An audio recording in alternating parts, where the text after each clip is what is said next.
నమస్కారం. రుద్ర న్యూస్కు స్వాగతం.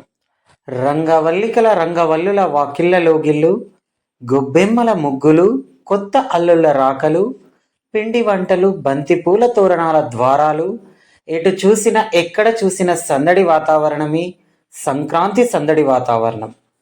తెలుగు వారి పెద్ద పండుగ సంక్రాంతి. ఈ పండుగ రోజుల్లో తెలుగు లోగిళ్ళు బంధుమిత్రుల రాకతో కలకలలాడుతుంటాయి. కొత్త ధాన్యం ఇంటికి చేరే వేళ ఆనందాలకు అవధులు లేని అతిపెద్ద పండుగే సంక్రాంతి. సరదాలు, సాంప్రదాయాలు, అనురాగాలు, ఆప్యాయతలు, విందులు, వినోదాలు, ఆటపాటలతో చిన్న పెద్ద కలిసి సందడి చేసే వేడుకే సంక్రాంతి. తెలుగు లోగిళ్లను ఆనంద ఢోలికలలా మార్చే సకల శుభాల క్రాంతి సంక్రాంతి పండుగ రంగవల్లికలపై రుద్ర న్యూస్ అందిస్తుంది మీకోసం.